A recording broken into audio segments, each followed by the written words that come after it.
morning, Mike Devalock for the Assistant Vice President of the Merrimack Valley Chamber of Commerce. Hi, Joe Devalock with the Merrimack Valley Chamber of Commerce. And I'm Joe Fuzzer, Environmental Program Manager at NBDC. I've been sitting down there.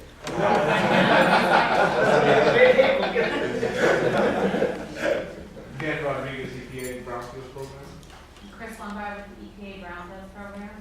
Ryan House, TRC Environmental, DPC Profits Consultant. Susan Albanel, the Merrimack Valley Workforce Investment Board. Somebody in large community works. And Roman Brady, the Newburyport Chamber. Brian Busher, Governor Lawrence, and MDC Commissioner. Jean Enright, Assistant Director, Community Development of Family. Eric Foy, Director, Community Development. Yes, Leah Zambernari, Planner from Weston. Russell Panders, Economic Development Representative for Councilwoman Saunders.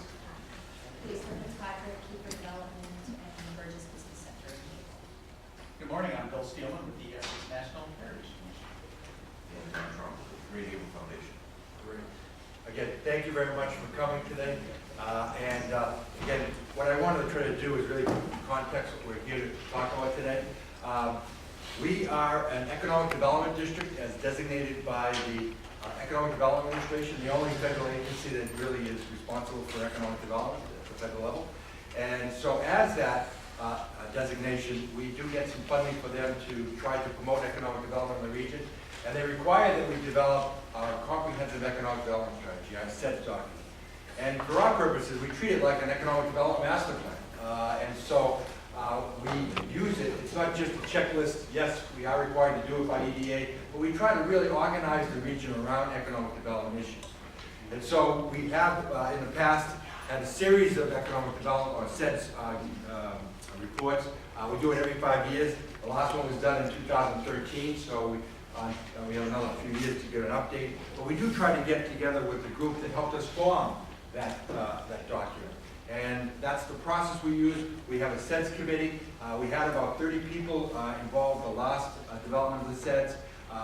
Elaine Glenn, the president here at Northern Essex Community College, chaired that effort. He wanted to be here today, but he had a meeting in Boston, so he wasn't able to attend. But with those people around the table, we reviewed the kind of economic conditions in the region. We looked at studies or analysis that might help us address some of the issues that we discovered during our analysis. We then did a SWOT analysis, strengths, weaknesses, opportunities and threats. And then we developed a series of goals and objectives that could help us address those issues that we've discovered. And so in there we have those kind of information, a lot of documentation, or a lot of demographics and the like. But in your package, you'll also find an executive summary that really targets the main issues that we wanted to address in the Ceds. And that really is the focus of today's meeting, quite frankly. And let me review with you the three main focus areas. One of the things that the Ceds committee said we needed to do was strengthen the marketing of the region, and maybe even brand the region as an economic development entity for looking for opportunities. So one of the issues that they raised was marketing the region. We had developed a website to help do that. We're going to talk about that as one of the agenda items. I won't get too much into it right now, but that is one of the initiatives. The second initiative was actually around workforce development. There were over 6,000 businesses in the region. It'd be pretty hard to help every one of those businesses. So what we did, we said, listen, let's identify the clusters of businesses that are in the region. Maybe we can help those clusters. And in Merrimack Valley, we have a unique situation. In the United States, about 10% of the jobs that are created are with manufacturing. 12%, I'm sorry, 12%. In Massachusetts, it's less, it's about 10%. But here in the Merrimack Valley, almost 22% of the jobs in our region are manufacturing.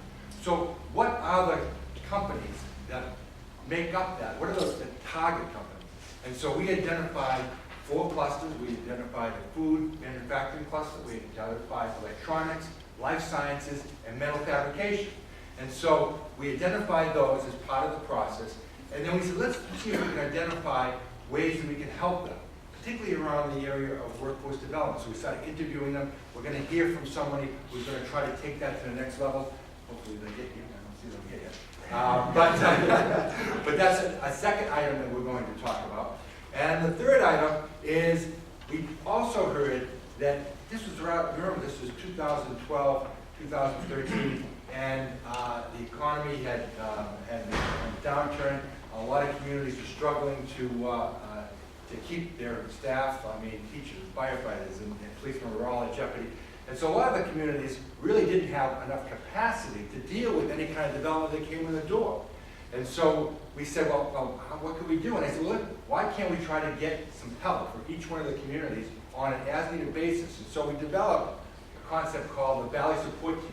And it was really to take all of the resources at the Merrimack Valley Planning Commission. I have transportation planners, I have environmental people, I have economic development people, land use people, GIS people. I have a lot of resources. In the state of Massachusetts and the federal government have a lot of technical assistance.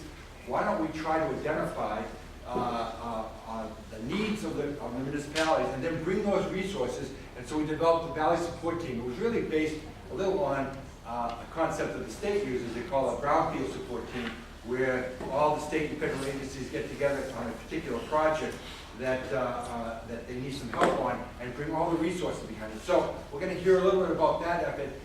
And the other thing I want to make sure when we get into this is that we realize that while it's going to be a monologue for some of this, I hope that we can have a dialogue. We use the Ceds committee to really guide where we're going to go. And so when we talk about some of the things that we're going to talk about in a few minutes, I hope that you'll give suggestions. Tell us, are we going in the right direction? Are we going in the wrong direction?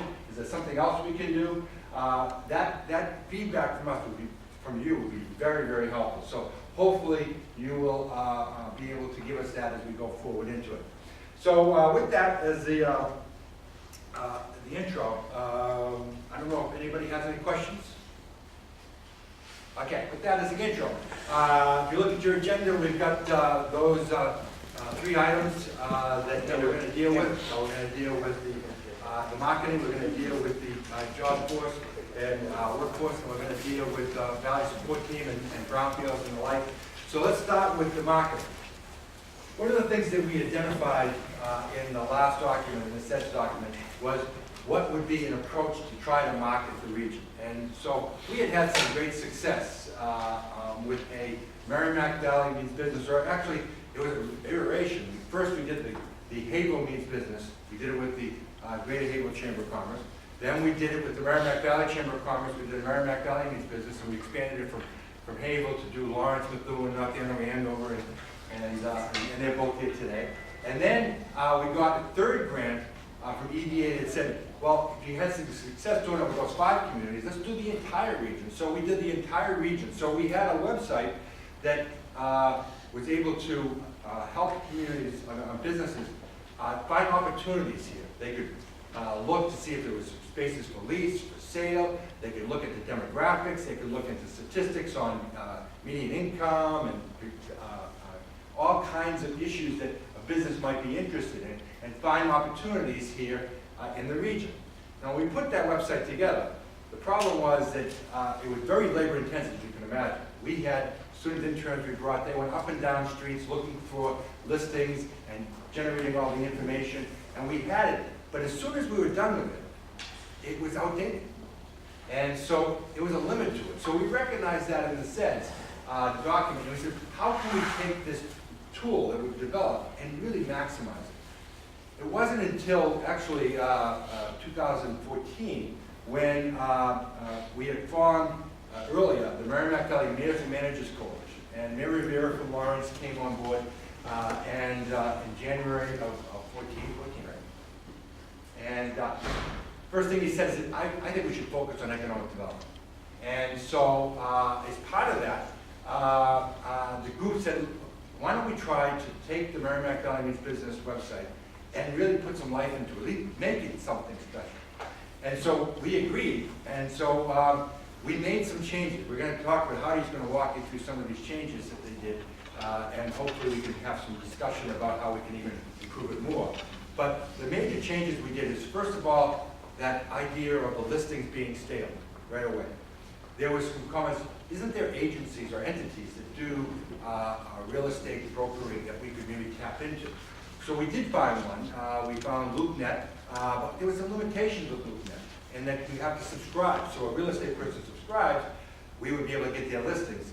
But if they didn't subscribe, we didn't. So we were capturing all the listings in the region. We were capturing probably 30–40%. So recently, with the support of the communities who gave monies, we upgraded our membership to a CoStar membership. CoStar is not subscription oriented. They monitor all of the listings. And so today, right now, we have the ability to have real-time information. We know when a property comes on the market. We can also see when a property comes off. So we can update that information when we couldn't do that before. And Heidi's going to walk you through some of those. We also, the community said, we'd like to get the business community to know who we are. Because Joe and I were talking before the meeting started about how sometimes businesses are intimidated by government. They don't know how it works and who to talk to and what happens. So they said, let's develop individual profiles for each community. So you would talk about the mayor, community development director, economic development director, business development director, who they are, who to contact.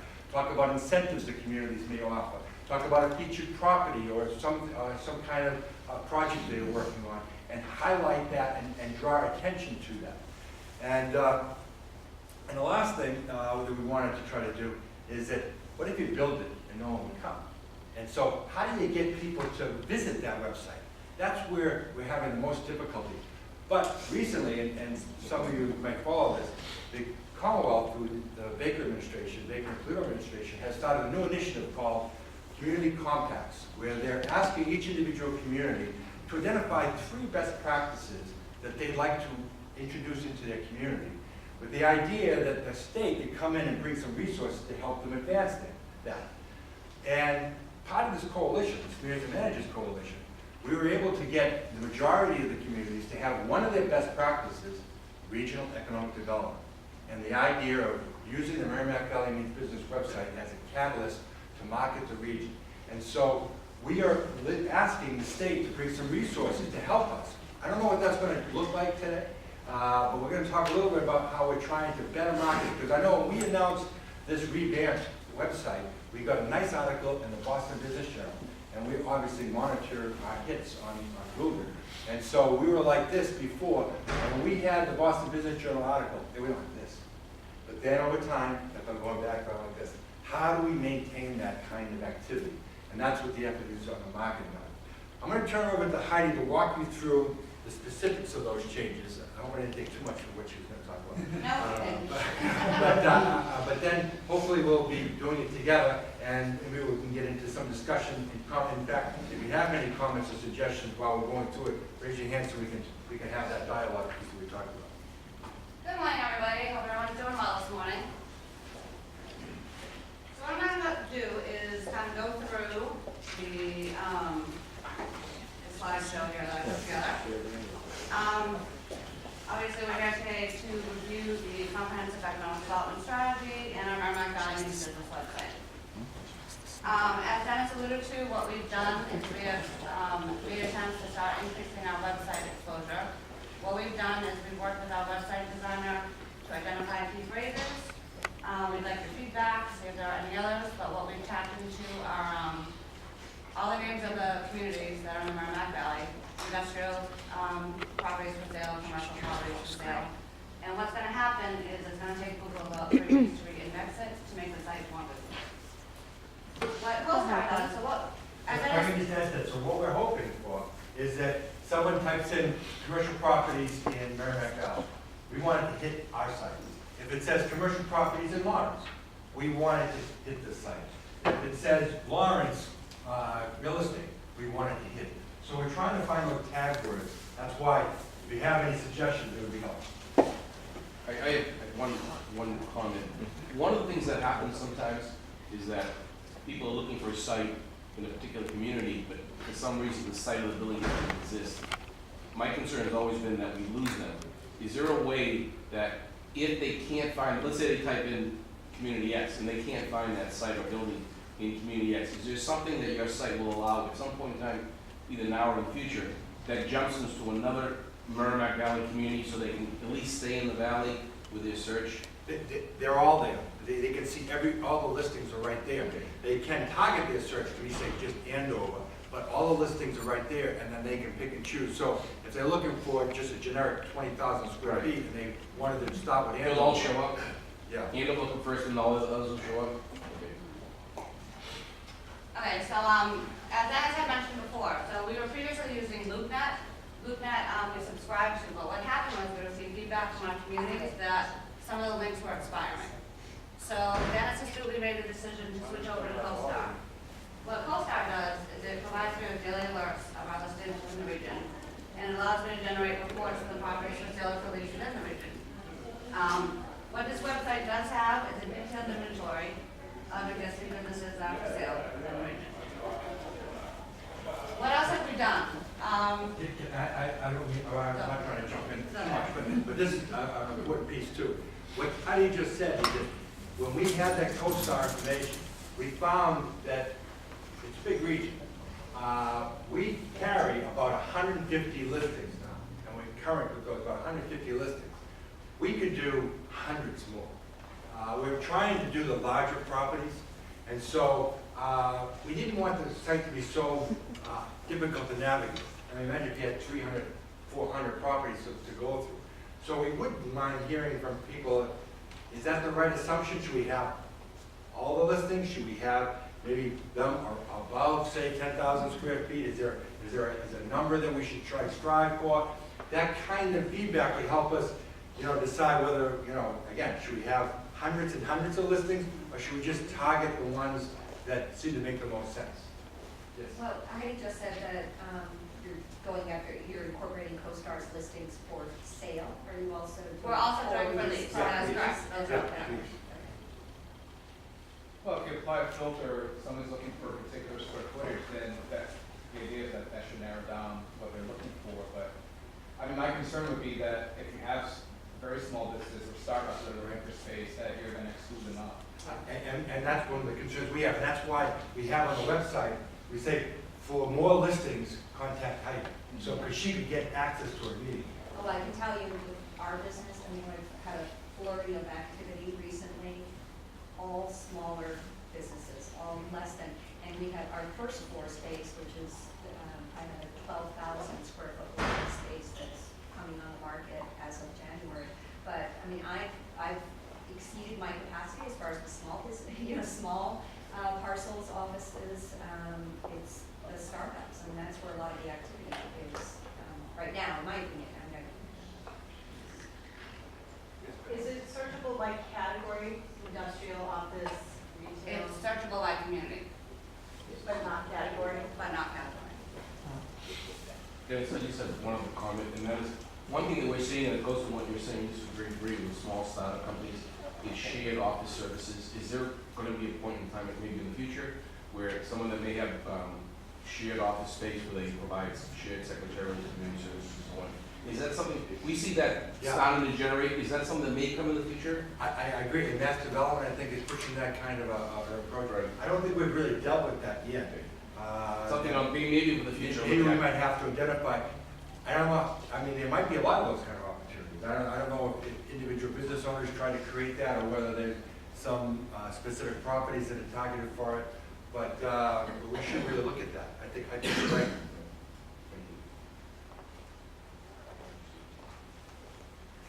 Being a longtime CoStar user, I mean, there aren't that many listings, and it's all categorized as to what you're looking for.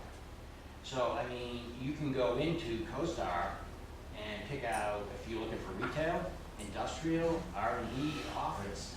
Yeah, categories are Well, important. the reason why is that we can't buy a member and then membership and then allow you to enter it.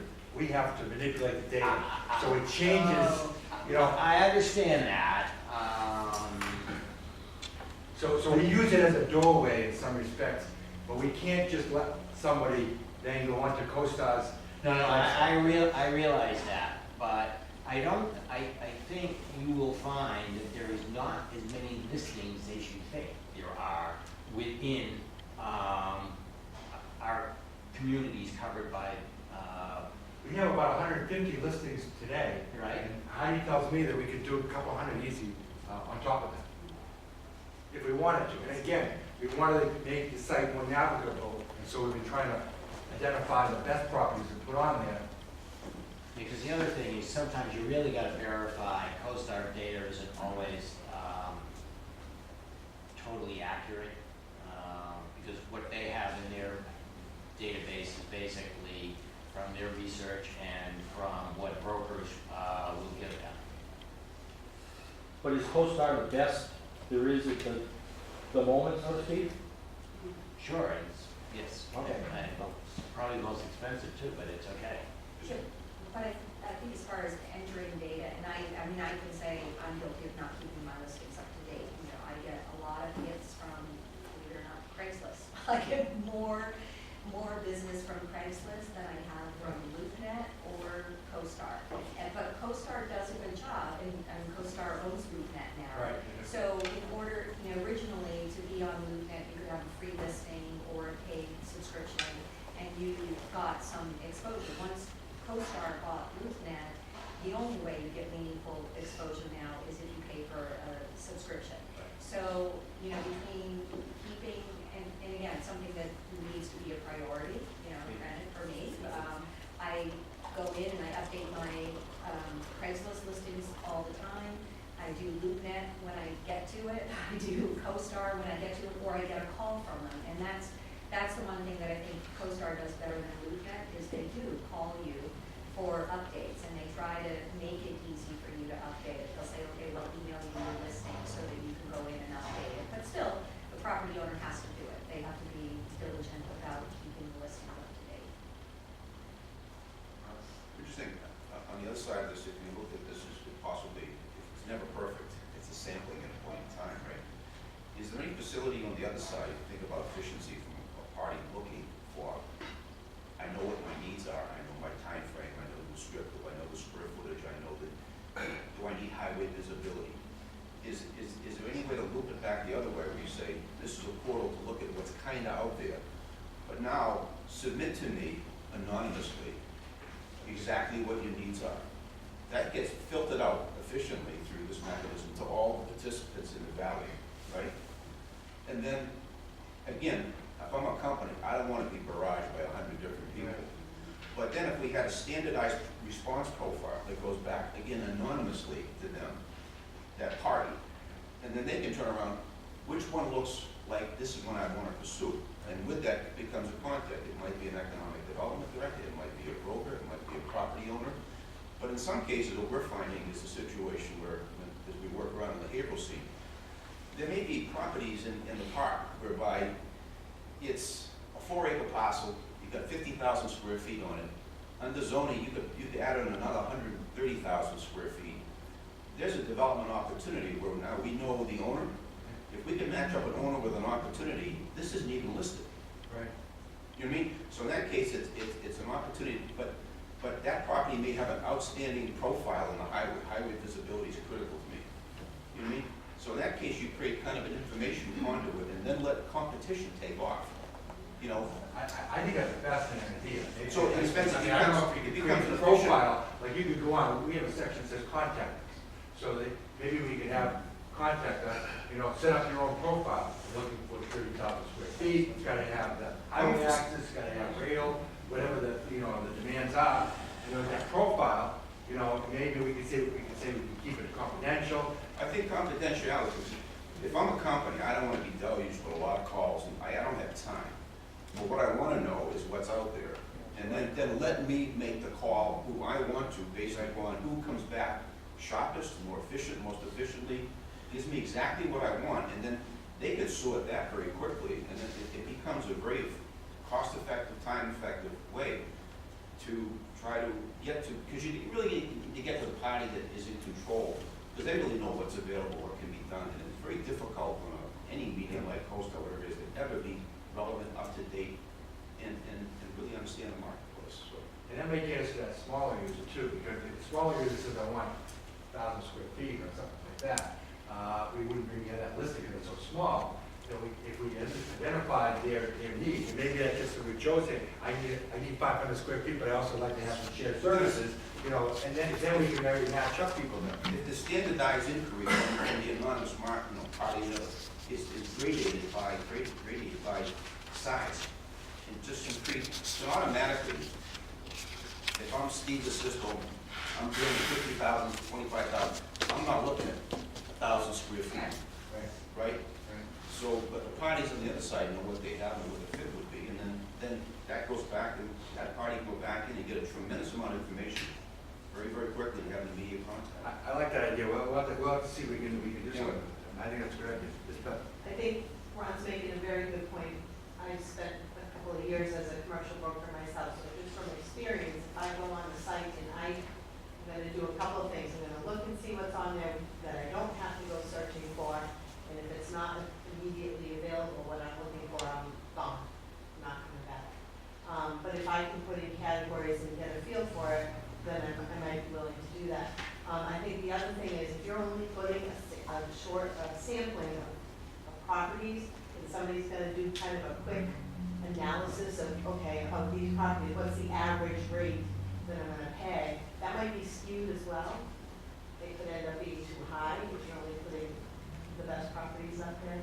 So I just, I think having some kind of a survey instrument, a link or something where you can put in the type, the square footage. A profile of the need, something like that. Would be huge. And then let competition take its path. Right.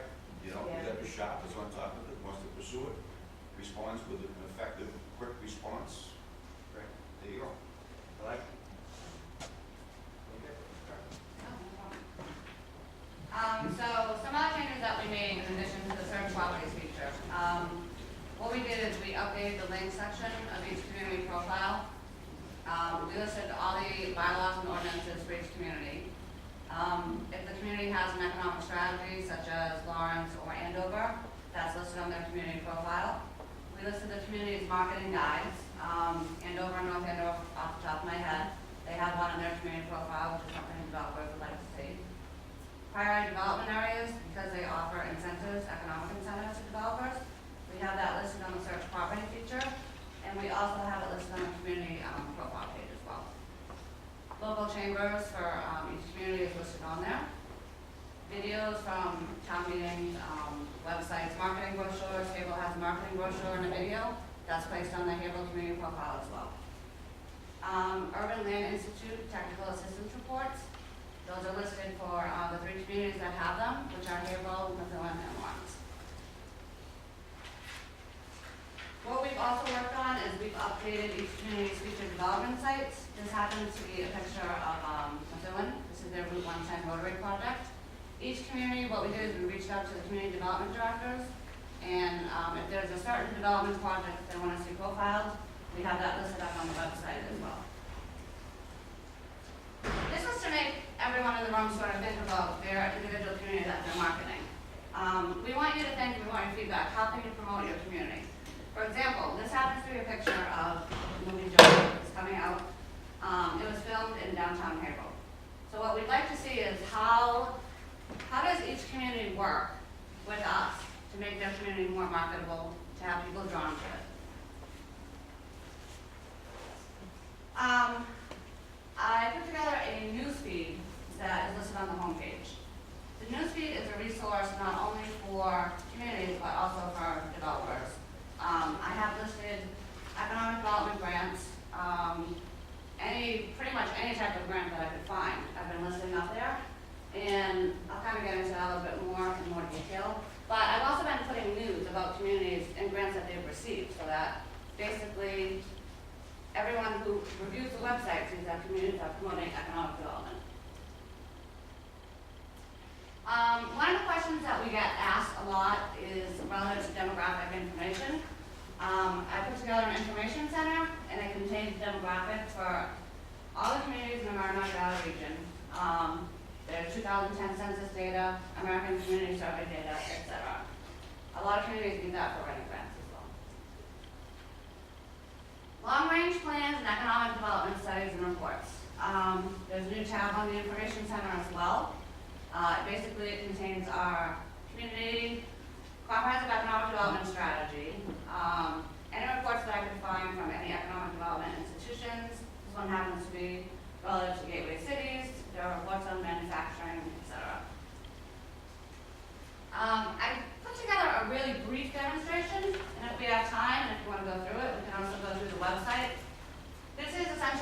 snapshot of our search property feature. As you can see, this I have a screenshot of Andover, but what you can also do is you can search by all towns or all listings. This is just another screenshot. This happens to be Haverhill. It brings up an image of the property, and when you go down here, when you click on this, this is where you're going to find the report that CoStar generates for us. And those reports, and samples of them, are listed at the end of your PowerPoint. This is the link One more thing section. on the first and last one too, is that I put together actually a page for each one of the listings, so that you could actually go on there and just print that page and bring it with you and take it with you, to then proceed to have, pursue that opportunity. So there is a takeaway when they go on there if they want to print out some of the information. So this was the link section in the website that I was referring to a few moments ago. Essentially what I tried to do is any information that I could find on your community website that I thought was relevant to community and economic development, I have listed here on the website. I thought, like, for example, this is Amesbury. They have their assessment database online. I thought, why not put it up? Because if you're on a website, maybe you want assessment data to find out more about the property. Any long-range plans, Amesbury happens to have an energy project initiative. That's important to developers, time is money. Master plans, the priority development areas, anything that we can find on your website, I tried really hard to put up. And I also wanted to make sure that we put the listings of any of your local partnerships that you work with, the Chamber of Commerce. What I would like to find out today is if you have a chance, maybe not necessarily today, but later on, when you go back and look at the website, are there any other organizations that are instrumental that you'd like to see on the list that I mentioned that for? This is a sample of the newsfeed. So what you would do, you're going to go to Information Center, you go to Economic Development News and Grant Opportunities. These are grants that are either awarded to communities. This is Newburyport for the 40R district that Minnecucci is working on. This is grant funding for businesses. So if you're a business owner and you're looking to relocate to the Merrimack Valley, I would suggest looking on this newsfeed, trying to find out what we can do to help you get to relocate to the Merrimack Valley. And this happens to be a grant that Southbury was awarded for their boardwalk. This is just a brief snapshot of the demographics and data that I touched on. I don't know how much we should go into this, but there's occupational estimates, wage statistics, unemployment data, unemployment trends. This clicks to the American Community Survey data. This right here will take you to our map section of the Merrimack Valley Planning Commission website. Featured community project. This is another really good example. This is the 40R in downtown Newburyport, right off of Route 1. What happened was I was able to get in touch with the community development director there, and he was able to give me a map depicting what they wanted to have as their future development site. So I'd encourage you, if you're a community, you want to go back and look at any construction project that's pending to let me know. And if you want to refresh any of your data on your website, I can put it up for you. This basically is just linking it back to our website here, so that everyone knows that MDMD is also connected to MDPC.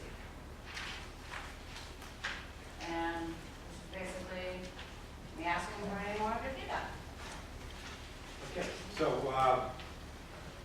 any comments, suggestions? I know we had a lot of discussion before on some of the issues, but didn't want to lose any opportunities if you have something. Incidentally, it's just time to move on to the next item too, but, yes. Well, I think one point, keeping the listings up to date is important, and links to the community profiles, right? That this is built those areas here, No, but Andrew's here. Andrew's here, yeah.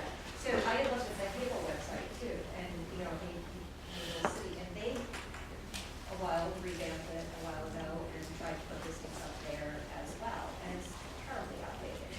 That's what they said to build. So I think part of it is, too, there's so many different places, so if people are going to search through Merrimack Valley Needs Business and they see listings there, and then they link to the individual communities and they see a different, different set of data there or different listings there, it's going to cause confusion as far as which is up to date, what's accurate.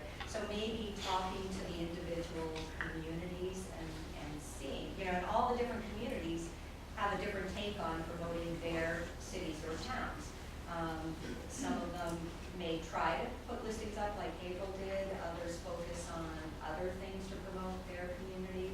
So I think maybe getting on the same, talking to the individual economic development planners and directors to say, hey, what can we do if April's gonna stick to trying to put listings on their site, it has to be emphasized that it's gotta be up-to-date and consistent information with what's showing on your site, I think.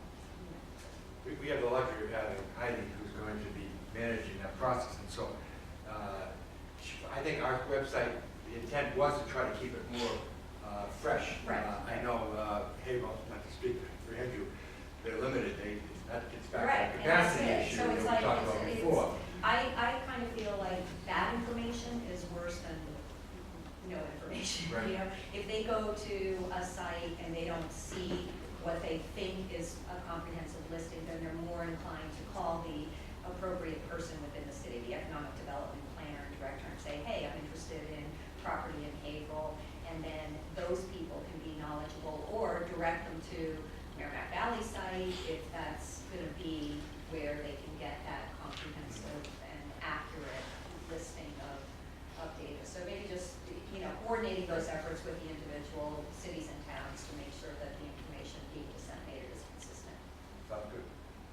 That's a great point. We're not trying to compete certainly with anything like Right. that. A lot of times what will happen is a developer or property will say, please put our property on your website. Right. We're not really updating. We're not really even Yeah, looking at it. yeah. Sure, okay, we do it. We'd much rather have a portal like this where we kind of grab the Yeah, traffic. because the individual cities and towns don't have the resources to keep that stuff up to date, so. No, I would think you would have the authority by definition, if something goes stale, drop it. Right. You know what I mean? Right. I mean, just for the integrity of the overall benefit of what's being presented, and to Lisa's point, that should be an understanding that you say you have the right, by definition, to stale, drop it. I mean, on our website, yes. Because there's no relevance to having it there anymore anyway. And I've given that authority to Heidi. Well, I mean, that's what LoopNet does too. You get a warning, Right. to say, your listing is about to expire, update it now. And if you don't update it, it's gone until you go back and relist it, so. Okay. Oh, yes, And good. I just, ask, I think having the individual community master plans, GIS, links to GIS and any strategic planning, CIP kind of documents.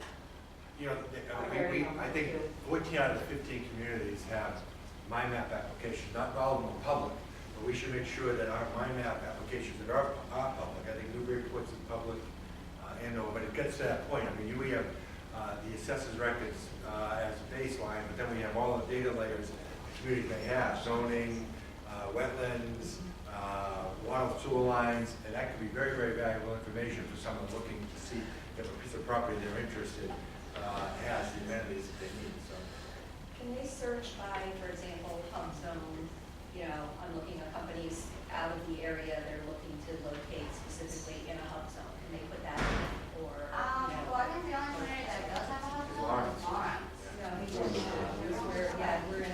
We could put that in. Yeah. We'll look into that. Great. Okay, conscious of your time. We have, as I mentioned, the second item that we were focusing on was trying to identify clusters of businesses in the region. One of the clusters we identified is food manufacturers. I think all you do is look around and you can see how many Bagel Boy and Italy's Food and Cedar Farm Foods. And there's a lot of those kind of businesses around. And we try to work with the Workforce Investment Board. I'm on the board. Susan's here. Andrew Earley from Haverhill is here. They are working on a potential grant to work in that area. I'm going to turn it over to Andrew to talk about it. I think he's partnering with Northern Essex and the WIB. So why don't you give them an overview of what we're trying to do and go from there. Good sitting down here. I don't have a great presentation for him. Pinch hitting for Bill Pillsbury, who's actually meeting with a developer right now, so he couldn't attend this meeting due to conflict. So he asked me to pinch hit and then prepare anything, but I'll try to say a couple of provocative things that hopefully improve the document in here and for the development of future sets. So So as you're probably aware, and it's not just April, but we have some ideal conditions up here for food manufacturing. When you consider food manufacturing as manufacturing in the greater April area is going up, not down, not skyrocketing, but it's certainly not in decline. It's on the increase. And we have to look at some of our training capacity in a lot of different manufacturing areas. So we've had over the last 10, 15 years, several food companies either relocate to April or ones that are in April expand. Obviously, the reasons for that include great highway access. We've had companies that have moved up here from the greater Boston area that just can't move. Traffic. So that from here, you can get points, north, west, south, whatever. So the 495 network is spreading product all over the country. We're proud of our food manufacturers in April. I've been on a grocery store in Anaheim, California. You can see Cedars product on the shelves there, made in April. You get tortellini at any Olive Garden restaurant in the country. It's made here in April at the Joseph's Pasta Plant. So we even places such as Fantini Bakery in the middle of our Mount Washington area, which is clearly our most distressed development area and neighborhood, is expanding. Fantini is adding 30 jobs next year, and that expansion is underway right now. So we have probably close to 2,000 people working in the various food manufacturing outlets in April, making everything from pita chips to pasta, hummus to breads and all this sorts of stuff. So, however, when we have looked at the training capacity for this region, we found that we really don't have the training capacity that fits, that is commensurate with the industry. So, a lot of these places go to the North Shore, the Salem area, if they do get training at all, and we don't sell mass, and we don't have those kinds of commercial test kitchens, and these sorts of training outlets are expensive for a place like Northern Essex. Obviously, we've had a number of conversations with them about them, and George Moriarty here from the college, from their Center for Business and Industry, he also had a separate meeting on this time, but so I'm really skating on him there. But they have we are looking at a proposal with Endicott College, Northern Essex, and Whittier both packed out with dress training at different levels at the high school, associate's degree, and 4-year level to support our restaurants, to support our food manufacturing, and also looking at issues like hospitality training. UMass Lowell is obviously coming, bring a presence to April with the Transformative Harbor Place project. They already run a hotel. UMass Lowell's in the hotel business in Lowell. They run one now. We're looking at the possibility, can we include them with some sort of training or something of that nature, maybe through the college, maybe downtown, maybe as a hook to bring a hotel downtown, or some sort of commercial test kitchen downtown. So these are things that we're actively working on, and we certainly have created the zoning and whatnot to make that happen. So that's one of our goals over the next 5 years. I've just completed a 5-year plan for HUD, which I took my money from in the development office, and we found some interesting trends in April, and I just wanted to throw some of these thoughts up to the Ceds committee as a whole. As April is coming out of the recession here, we're seeing some very interesting trends and shifts that we have to think about. We actually earlier this year hit about a 7 or 8 year low, 10-year low in unemployment, which is good, but we are seeing the rise of a second shift economy in April. And what we're finding is you can get a job in April right now. You're going to have to work till 10 o'clock. You're going to have to work a 3 to 10 shift or something, or 2 to 10 or 4 to 11. And we're seeing that in manufacturing, we're seeing that in healthcare, retail, restaurants, you name it. And so we're seeing, you'll see a lot of help wanted signs around April. These aren't necessarily the highest paying jobs, and they're not jobs that align at all with our systems of transportation, daycare, and a whole host of other factors. People can't, won't, or shouldn't work these sorts of jobs for various reasons, and it's not a good dynamic that we're seeing, and something we have to look at. We just recently had a report from the Mass Tech Collaborative, which the Foundation's been a part of, and they point out Havel is the exact same size as Waltham. Within about 100 people, we're almost the exact same size.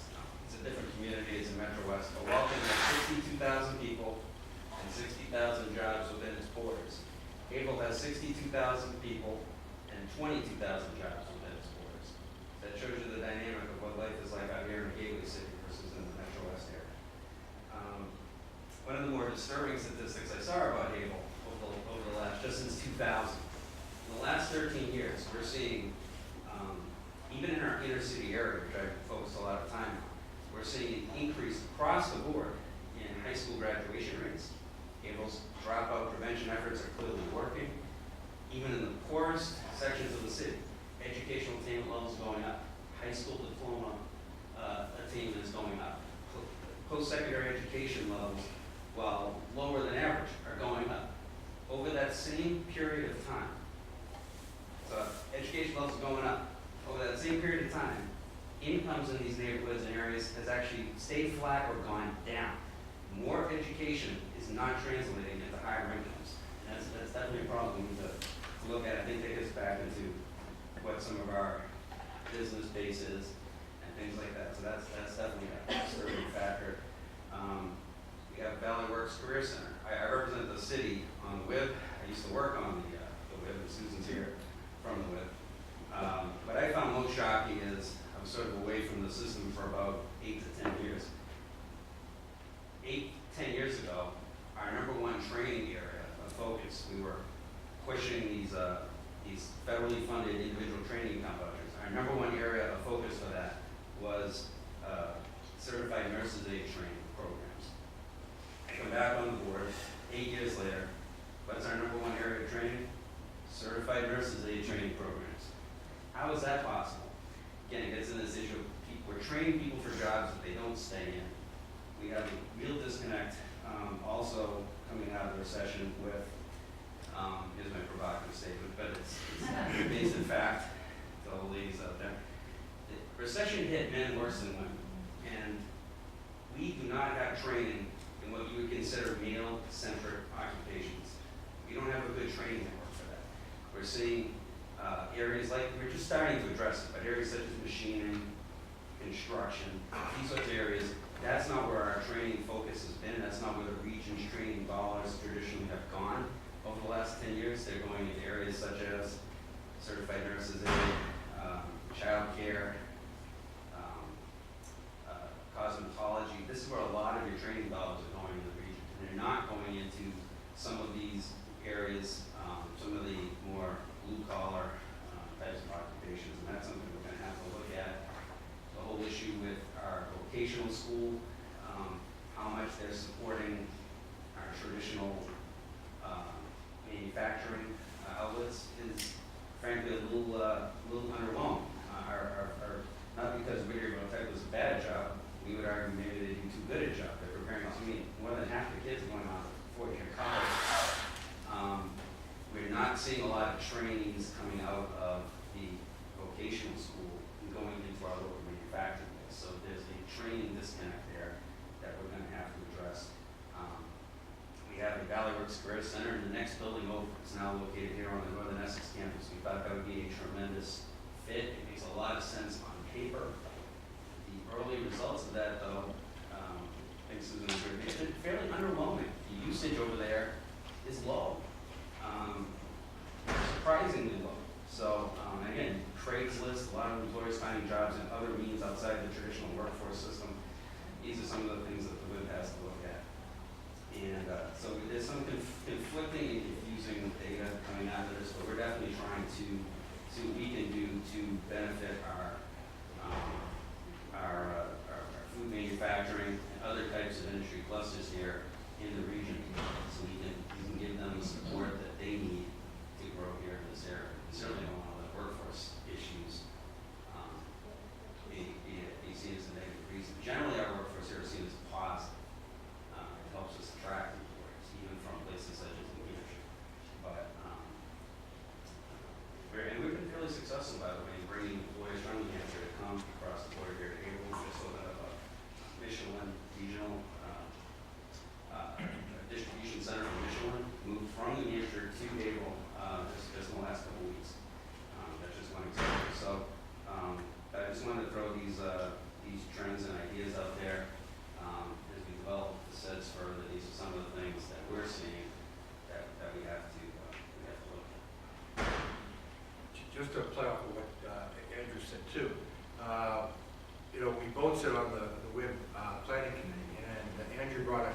meeting, that, you know, the WIB usually does a blueprint for training needs. He was alluding to it, you know, with the nurses' aides and the like.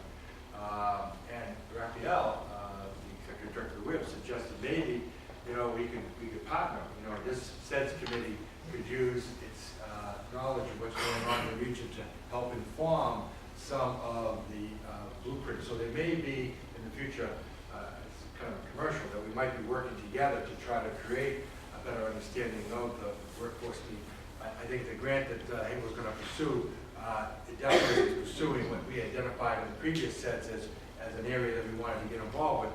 Hopefully that's successful, but there might be some more opportunities to try to better connect workforce and what's happening in the region as far as economic development. Yeah, the blueprint that the WIB did last one, I think in 2006, obviously the economy has been to hell and back since then, so it's really, really useless and outdated information. And we have to decide whether we do blueprint or maybe use the Ceds process to do one, or it's questionable whether it's even worth doing one or not, because it's sort of outdated when we finish it, but we could use some better labor market data here. Clearly our training isn't necessarily completely aligned with where our economy is. You know, I think Steve DeSisto, you know, the food industry is not where we should be putting our resources. The majority of the jobs that are in the food facilities are low paying, and that doesn't do really anything for the city. The reason we have food manufacturers here is because we have cheap water and cheap sewer. If they get closer into Boston, they're on the, you know, their system where the water and sewer goes sky high, because, and they use a lot of water and sewer. And I said it before, we really shouldn't. We should stop catering to these people. Let's bring in machinist jobs. Let's bring in that. Those are the jobs that will build our city. And you know, I love the food people. We work with the food people, but gosh, it's not what's really needed here. We need, instead of catering to them, let's do the machine shop. You know, we got numerous machine shops we got in town that could use more support because they can't find people qualified. Right. Let's look at those types of industry, you know, that for the defense and all of that. And really, I just. If you look, the clusters, the ones you mentioned, metal manufacturers, fabricators, they are a cluster. Electronics, a cluster. Defense is included in that. The WIB actually is part of a partnership. Maybe you're going to talk about this. It's advanced construction, where they're doing the exact same thing we're talking about for, say, food, but they're doing it with the metal manufacturers. I don't know if that's what you're going to talk about. Well, you know, I would like to say a few words about Andrew's presentation on workforce development in the area. I don't want to speak for our executive director, Raphael Lehman, or for the board or for the planning committee, but just kind of to give a little bit more of a vision of what the Workforce Investment Board is doing. You know, on the whole idea of a blueprint, actually right at this point we're waiting. The state is completing their comprehensive plan that the governor is looking at, and after that, all of the regions need to do a comprehensive plan. And this time, it's not going to be a plan just for the Merrimack Valley. We're waiting to hear how we're going to be broken up. We will still have our workforce investment boards, but we may be working on a larger kind of super regional level. And so we're waiting to find out what exactly that will be, so we will know how we need to look at our regional economies. We'll be looking at it as the Merrimack Valley, or the Merrimack Valley in conjunction with probably the North Shore, Lowell, Metro North. So we're waiting on that, but we definitely hear the point of view that a plan is needed. And to the issue of, you know, our individual training accounts, it's true, most of the funding that we receive that comes through the state from the Department of Labor is funding for what we call individual training accounts. And that is training on an individual basis, depending on the customer's need and area that they are looking to be trained in. And a lot of times we have been focusing, and it's an issue that's of great concern to us, on jobs that are more female-oriented, and also jobs that are probably very entry level. And so as a result, CNAs has been training that has been quite popular and that we struggle with, because on the one hand, the customers are interested in it, we have good training programs, there are jobs, but they are not very well paying and they do have high turnover. As a matter of fact, we have a grant right now that we're working with different long-term care facilities in our region to be looking at how to strengthen that position with incumbent workers, the CNAs that are on the job. So that's one thing that we're doing, to see how we can help them both stay on the job and also look at a career ladder. In terms of the issue of addressing the needs of more young men and men in general, it's true that we've been serving more women, but as a matter of fact, you probably all know that we're in our third grant with the EPA for an environmental technical training program where we're doing training in environmental remediation. And those jobs as well, they are mostly for males, we do have some women in it, and they're jobs that, again, looking at career pathways in remediation. And I should say as well, that when we look at this chart, you know, we're looking at the location quotient of manufacturing in our region. As a matter of fact, environmental remediation has a location quotient in the Merrimack Valley of 11 for environmental remediation. So we felt that it's an area of very high concentration of remediation companies and workers. So it was a place for us to really look at how to help our job seekers get into that area. And as well, we had an ongoing program that's been funded in advanced manufacturing training that we are working with Northern Essex Community College. We're working with the 3 other WICs that are close by, Middlesex Community College, and our technical schools. It's a 12-week program where we're putting people into training to become CNC machinists. I believe that we have done about 4 cycles so far, and that continues. And the last thing I wanted to mention is, again, our focus on how can we help young men get into career pathway jobs.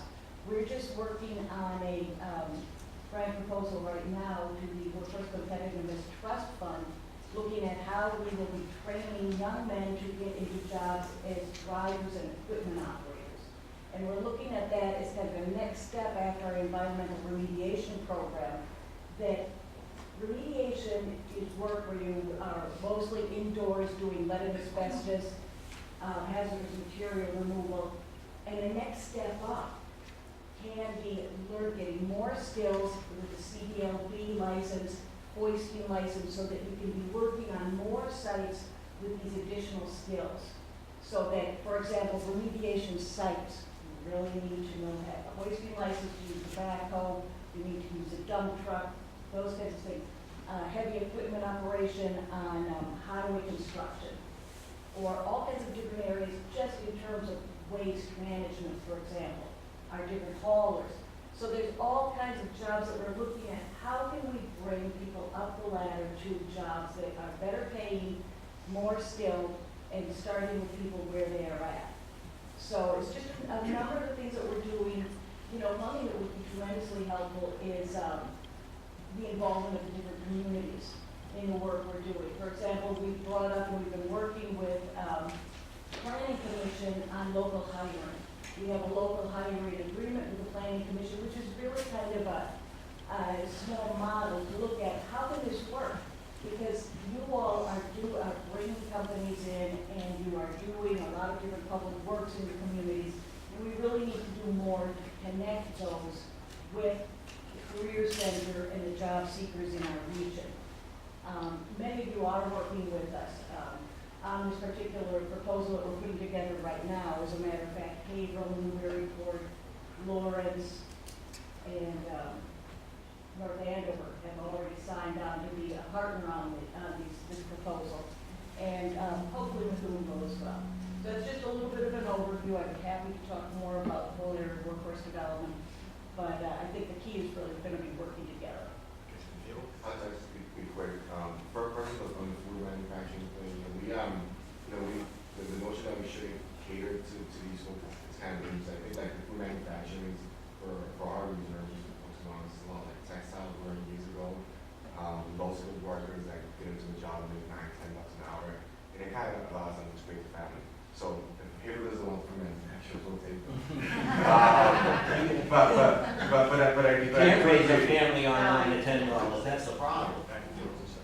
You just surprised me. But the second point that you made in terms of or training people for higher skills, higher paying jobs, I think you absolutely need to do that. And as you and Susan talked about these grants and these programs, and it's, you know, whenever I see the word grant or program, it seems like something's temporary, right? So we're going to get $20,000, and we're going to train people for 3 or 4 months, or what have you, and it's a temporary program, we get more people in the time, we like everything on the people. Some of them get jobs, some of them don't.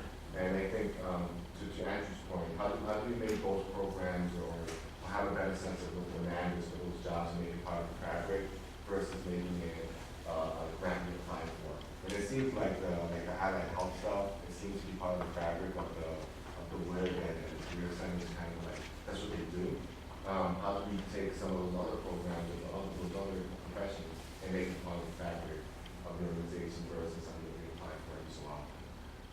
Because there's a sense that this is growing, there's an opportunity here, and that the people in our communities could go into those professions, make a living, raise families, buy homes, but we should invest more time, energy, and money into those things.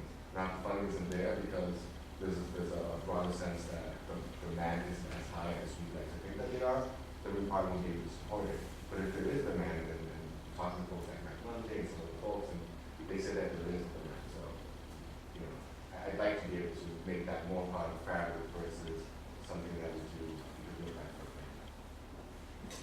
Okay. I'm sure for your time, I have to move on. Next item on the agenda is the Valley Support Team. I'm going to ask Mike actually not to spend too much time on the list of examples. Spend very few minutes on that at the most. We would like to get your feedback on a new tool that we thought could add to that whole support team effort. And he'll do an overview of that, and then your feedback on whether or not that is, if it's meeting all of the, you think the needs of the community would be really helpful. So Mike,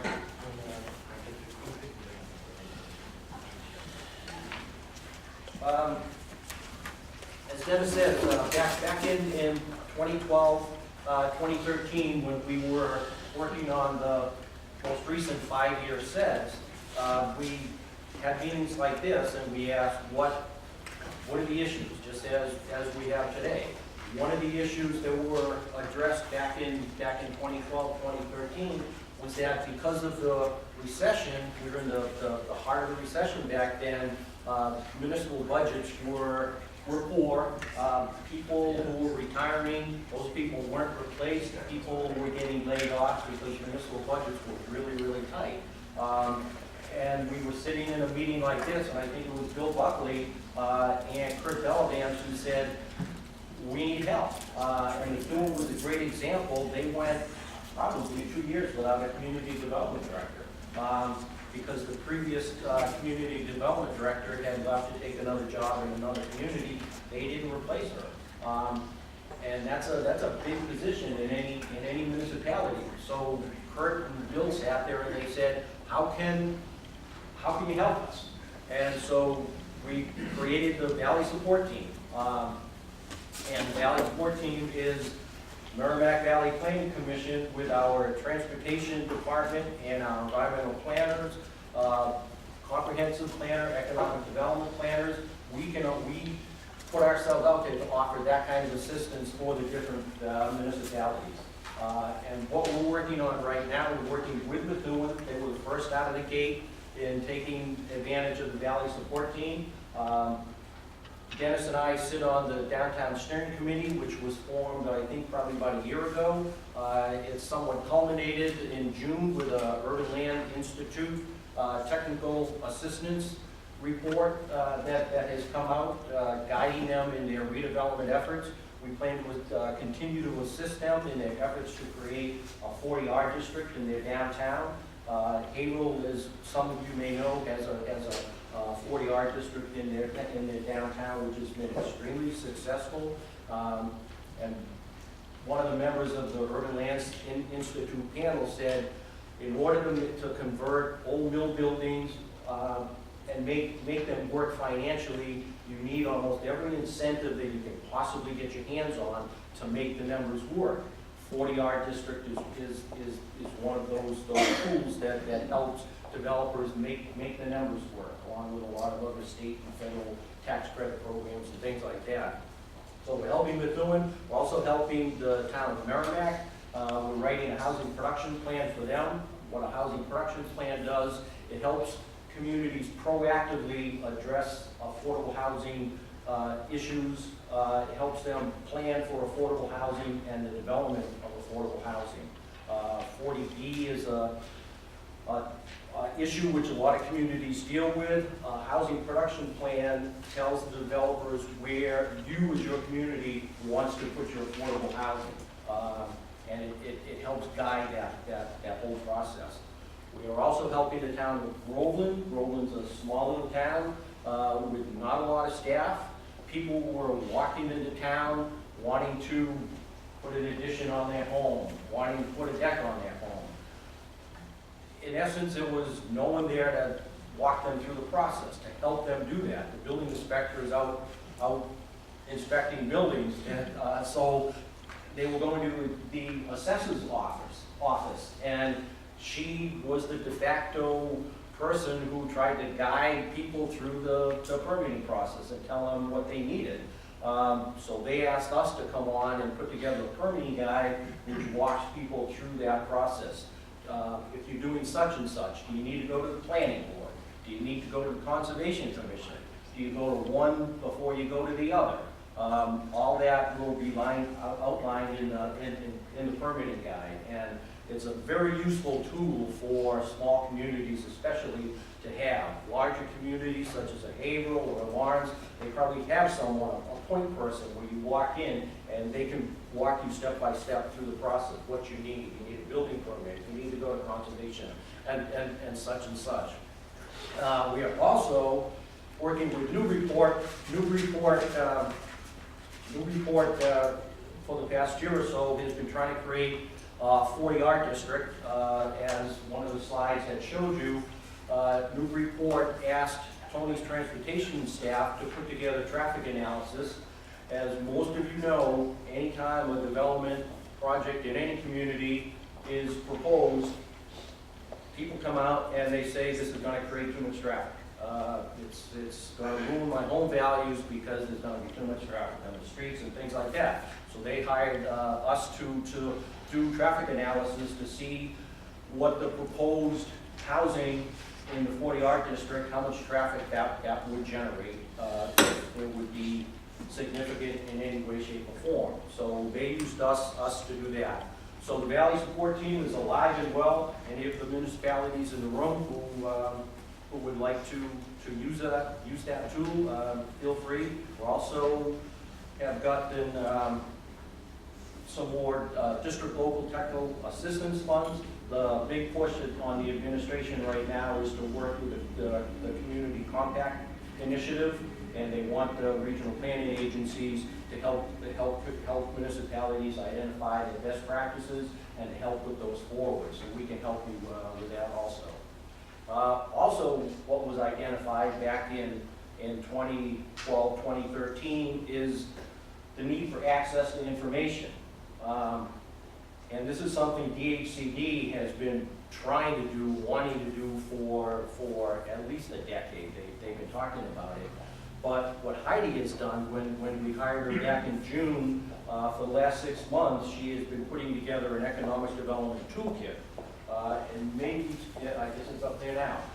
And what this toolkit does is that it's one-stop shopping for a host of vital information that communities need. There's bylaws, there's ordinances, housing incentive grants, grants that have been written, that have been funded, will be on this website that you can go on to and look at. You can't, we're not asking you to plagiarize what's on the website, but it's a tool to get you started.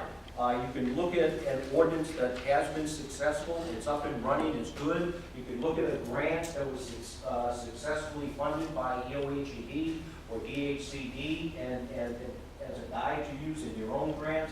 As I say, sample bylaws is copies of requests for proposals and requests for qualifications. All of that is up on this website in one spot where you can look. And we had DHCD folks in our office a few weeks back, and we told them we were working on this, and that, yes, they made the comment that this is something they have wanted to do for 10 years or more, because they hear it from municipalities all the time, that where can I get this, where can I get that? Well, hopefully with this website, you can go and get all the information you need. So what we ask you today is to please go on here, go through and tell us what more we can do with it, or what may not be useful information, if that's how you feel. But certainly let us know what further information is, might be missing on this website, or how we can improve it. Because this is new, so it's a work in progress. We will always try to update it as we go along with new grant awards and new ordinances and new plans, new downtown revitalization efforts and techniques that are being used. We will continue to try to do that, but we need your help and your assistance. So feel free to use it. And Dennis is standing up and telling me I'm done. So feel free to use it and help us improve upon it. But you can go to this one site, and it has a lot of different useful information for you. Thank you. Any initial feedback on the toolkit? Things, initial thoughts, anything we should add? But Mike is right. If you think of something, just drop us a line and we can try to I do the research and put it up there. In the line of the Valley Support Team concept, we also try to get grants to help communities advance development priorities. And one of the things that we've been successful with has been the brownfields, EPA brownfields program. We have received assessment funds in the past, and as well as cleanup funds. And so Joe is going to talk, Joe Costco is going to talk a little bit about our effort to recapitalize and get additional grants in this area. And your feedback will be very helpful. So I'm going to turn it over to Joe to talk to you about that. Good morning. Thank you, Dennis. Good morning. Hey, I want to recognize, we're lucky to have here, Chris Lombard is our program officer with the EPA. We have, as Dennis indicated, we've, I think for the last 5 years, 5 years since 2010, really been, EPA has made resources available to our region through MVPC for brownfields cleanup. Brownfields are, we are the oldest industrial, the industrial revolution began here. We have some of the, I think Mass DEP, I checked yesterday, 1,985 sites have some within our 15 community region have some level of reported contamination. That's really a legacy of our industrial past, and it's an issue in terms of going forward as we reposition our communities. And there is a great need for assessment dollars, and we're really in the wave of new development. We were a region that was slammed by the recession of last decade, and we're just coming out of that now. We're seeing a lot of activity in Haverhill and our gateway communities along the waterfront, and a lot of those sites, do have, there is some level of petroleum or hazardous substance contamination, and it's working with developers, working with other agencies and partners, including in dealing with the issue of environmental liability. EPA is really one of the major sources for that. The state has put resources through with mass development, and most of these sites involve some partnership, among the communities, among the regional entities, MVPC, EPA, and the state agencies. We have a program that's successful. We've done cleanups in Salisbury recently, in Amesbury, in the Lower Millyard area, in Lawrence with Oxford Park, in the North Canal District, and we are going to be submitting for additional applications. I just want to recognize we have in Massachusetts that whole issue. We have a privatized system of overseeing the cleanup, and through MVPC, we've actually contracted with these licensed site professionals who actually oversee the cleanups, Ryan Niles is with TRC and they're under contract to us through our existing program. We're looking to extend that program through our application this fall. So if you know of any, if you have sites you're working on and you need testing, or if there's cleanup, we look to finance that through our revolving loan fund. We have a good application, a site sort of very evident of what's going on right now. Habitat for Humanity is actually rehabbing former convent, 100 Parker Street in Lawrence. And as they're doing the rehab work, they uncover, geez, there was a tank that was there, and while there's an odor coming out, and they found they hit contamination. Blows the budget of the project. They need resources. The city of Lawrence was able to put money through to do the assessment work on that, and we're looking at financing the cleanup. So that's an application in now. We're looking at putting forward, going ahead with that work so that 10 families can move in, and that's an affordable housing case. So a lot of these, and the problem with environmental contamination is not just, it's not only industrial sites, but it's also those residential sites. So where affordable housing is an issue, these are resources we're looking to expand the partnership for that. So again, part of the application that we're working on now is, and that will be submitted to EPA, December 18th is the deadline, will be to actually make it, it's more than just a site specific, it's really tying in this site development to larger vision, a larger community education piece. And I think in this application, we're looking at really expanding that outreach, working with the gateway cities where we're targeting the funding, working with Groundwork Lawrence to do that outreach, community education piece about to really promote the vision of redevelopment and really transforming contaminated sites into positive opportunities for our communities. So that's really one piece of our community resiliency planning. The other element I want to give a commercial on is hazard mitigation. We've just gone through a rather extensive process of putting together a hazard mitigation plan, 14 or 15 communities, part of the regional planning effort. The plan is on our website, has been submitted to MEMA and FEMA, the environmental management agencies. Having a plan does qualify communities for mitigation project funding, hazard mitigation. We've seen with climate change, there's been much more severity in terms of some of the storms. We have regions vulnerable to winter storms, as we saw last year, and also flood events. We had 4 100-year events in the last 20 years. Most pronounced in terms of people remember the Mother's Day flood of 2006. So, and with things that are going on with the climate, that those events are happening. That's the new normal, as they say. So, in terms of where we go, in terms of priority, community is part of the planning process. They've done their vulnerability assessments. They've looked at their critical facilities, infrastructure growth, and what they can do to make themselves more resilient, and sort of develop action plans around that, looking at their infrastructure improvements. So those plans are actually within the on our website, and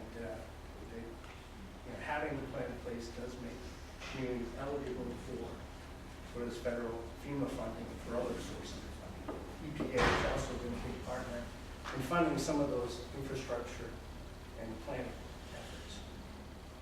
So, any questions?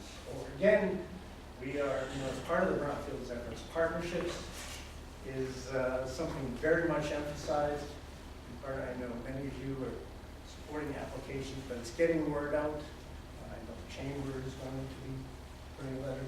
We worked with the Regional Workforce Employment Board, in terms of how we ties in terms of some of the redevelopment effort with sort of a workforce training and connecting that to the larger unemployment problem and the issues. So it's much more than just our sites.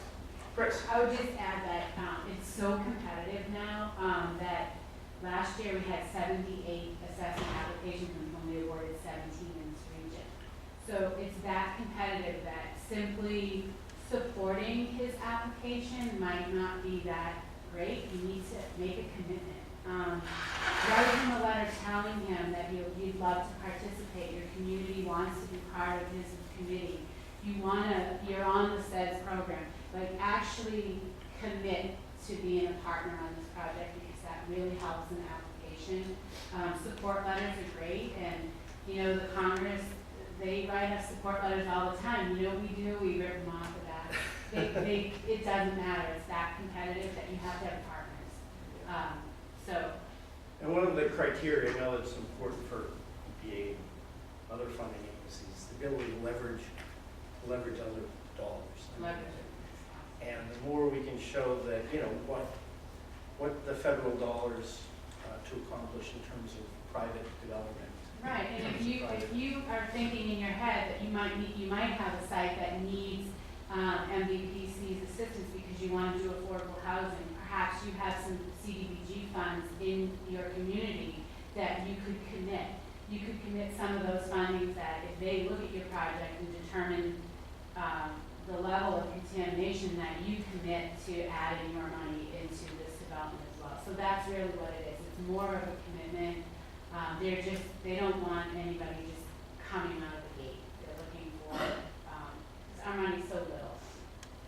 It's just a small part of the overall project. And I think Andrew could attest to that. Right? So help him get this application in really good shape. Help him, help you. Help him, help him. We have, and I think, Ari, we have a large pool of sites. I mean, a lot of areas have problems accessing the site. I mean, Andrew has, 12 sort of, at least 12 sort of very hot sites where developers are interested, ready to go, and there's this unknown of environmental contamination.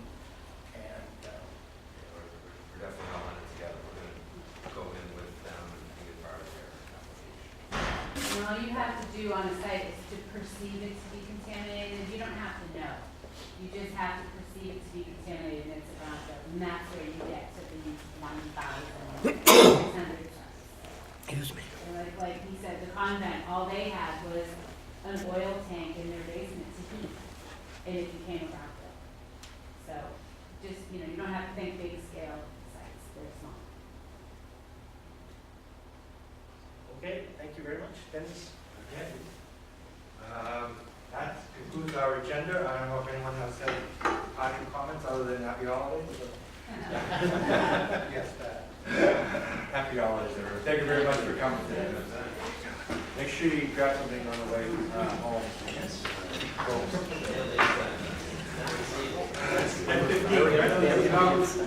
I used to work for the MBK, we were always on time.